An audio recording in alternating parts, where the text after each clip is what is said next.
everybody, this is Tony from Tectone again here, live on the floor with KubeCon 2025, and we are now at the Isovalent booth, and we are about to talk to Scott Lowe, somebody that I've known for a long time inside the community. So, welcome, Scott.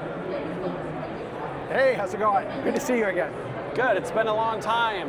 Yeah. So, can you kind of walk me through, as a former vSphere administrator, kind of what you guys do and how it's different?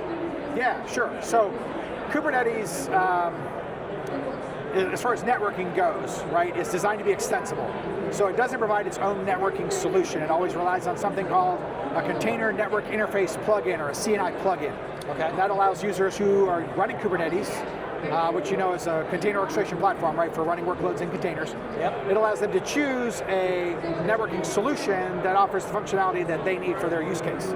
So what Isovalent does is we're a sponsor of the open source Cilium project, which is a CNI plugin, Container Network Interface plugin, that provides networking and security for Kubernetes clusters, leveraging technologies based on eBPF, which is a way to extend the Linux kernel to do networking and security.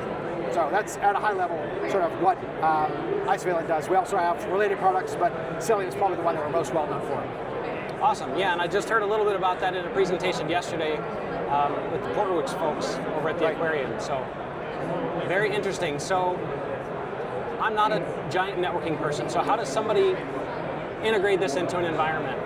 So is this completely CLI? Is this GUI based? Yeah, so it follows sort of a lot of the standard Kubernetes conventions. So in Kubernetes we have this idea of declarative management, so you declare what you want something to look like, typically in a YAML file that has specific syntax around it has to be this way, configured this way, blah, blah, blah, right? Okay. Those definitions will then be applied against the Kubernetes server to then have the Kubernetes cluster, to then have the Kubernetes cluster make those configurations the actual configuration. So it's reconciling your desired state, what you've said you want things to be, into actual state, what they actually are. So what you would do is you would define, for example, let's say a network policy. You'd apply that against the Kubernetes cluster. The Kubernetes cluster would then create all the necessary rules that make that network policy actually take effect. And Cilium is the one that, underneath Kubernetes, takes those definitions, right, and then converts them into a set of rules that it can actually enforce, so that traffic moving in and out of pods, for example, has to follow policy.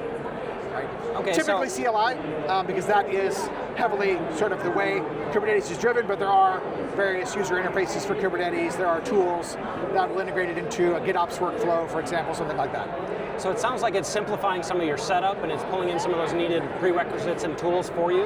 It can, in some cases, yeah, it can. Okay. Cool, and then I always end these with a silly question. So, what's your favorite sports car? Favorite sports car? That is a good question.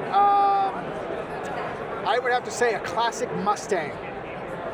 Nice choice. Yeah. Awesome. Thanks, Scott. All right, thank you.